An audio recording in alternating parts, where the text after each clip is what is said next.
Innovation is not just about technology, it's about solving real problems and making meaningful impact. Hai, perkenalkan, nama saya Michael Ismail Febrian. Saya adalah mahasiswa tingkat akhir dari jurusan Fisika, Universitas Gadjah Mada dengan minat mendalam pada bidang machine learning, automation, dan artificial intelligence. Ketertarikan saya pada dunia ini didorong oleh keyakinan bahwa teknologi digitalisasi dan otomasi akan membantu manusia di berbagai level kompleksitas seiring berkembangnya penelitian. Berbicara mengenai penelitian, saat ini saya sedang menyelesaikan penelitian skripsi dengan tema klasifikasi data chaos menggunakan machine learning. Data chaos dalam penelitian ini adalah dihasilkan dari persamaan fisika, dan saya menguji dua arsitektur model seperti LSTM dan FCN untuk memprediksi tipe dinamika dari data tersebut. Penelitian ini tidak hanya memperkuat pemahaman saya tentang algoritma machine learning, tapi juga melatih saya dalam analisis matematis dan pemrosesan data. Dari berbagai proyek dan pengalaman yang sudah saya lalui, saya yakin bahwa teknologi digitalisasi dan otomasi merupakan kunci untuk menciptakan efisiensi yang berkelanjutan. Oleh sebab itu, dalam kesempatan ini, saya memiliki motivasi untuk menerapkan dan berkontribusi langsung pada real world project untuk menerapkan digitalisasi otomasi berbasis AI. Dengan memiliki tingkat rasa keingintahuan yang tinggi, saya berkomitmen untuk memanfaatkan program ini sebaik-baiknya dengan terus belajar, berinovasi, dan memberikan kontribusi yang terbaik dalam program ini. Minat saya pada machine learning dimulai sejak saya mengikuti roadmap machine learning dari Decoding Indonesia dan Deep Learning AI dari Coursera. Roadmap ini memberikan saya pembelajaran bertahap dimulai dari fundamental seperti pengenalan neural networks, forward and backward propagation, hingga ke pengembangan model untuk real world case, kasus nyata. Dari roadmap tersebut, saya mendapatkan pemahaman mendalam tentang cara kerja blok neural network, loss function, hyperparameter tuning, convolutional neural networks, hingga sequence model. Pengalaman tersebut menginspirasi saya untuk membuat proyek mandiri, self-project. Salah satunya adalah implementation of deep learning for machine translation. Dalam proyek ini, saya membangun model Neural Machine Translation, NMT, dari nol. Dengan menentukan arsitektur sequence to sequence menggunakan LSTM, mengumpulkan dataset Indonesian English, dan menerapkan mekanisme attention untuk mengatasi bottleneck pada model. Proyek ini saya kerjakan dalam kurun waktu 2 minggu.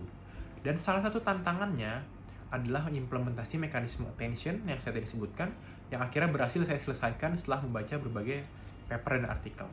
Hasilnya, model mampu menerjemahkan teks dengan cukup baik, dan pengalaman ini sangat memuaskan karena saya tidak hanya belajar tentang penerjemahan mesin, tapi saya juga mendalami detail dari arsitektur sequence to sequence. Tidak berhenti di situ, dengan merebaknya AI chatbot, saya mencoba memahami bagaimana teknologi AI chatbot bekerja.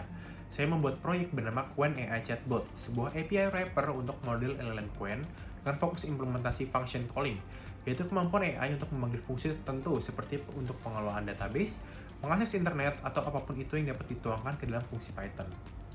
Dalam proyek ini, saya mempelajari cara kerja model LLM, integrasi API, dan implementasi sistem tool calling-nya.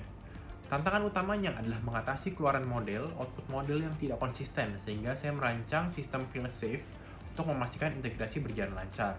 Proyek ini memberikan saya pemahaman mendalam tentang bagaimana chatbot modern dapat menjalankan fungsi eksternal dengan efisien.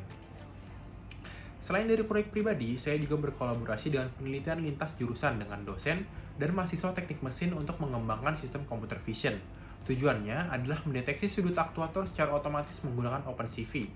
Saya memiliki tugas untuk merancang sistem masking, pre-processing video, dan pengukuran sudut aktuator menggunakan metode kontur.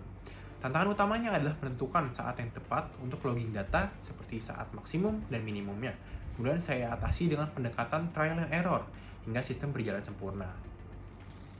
Penelitian ini sedang dalam proses publikasi ke jurnal internasional. Selain dari proyek, saya juga aktif mengikuti komunitas organisasi. Salah satu pengalaman yang signifikan adalah saat saya menjadi ketua divisi programmer di Gadjah Mada Robotic Team atau GMRT. Di sana saya mengkoordinir divisi programmer, memimpin brainstorming ide, dan mengatur kinerja divisi programmer itu sendiri.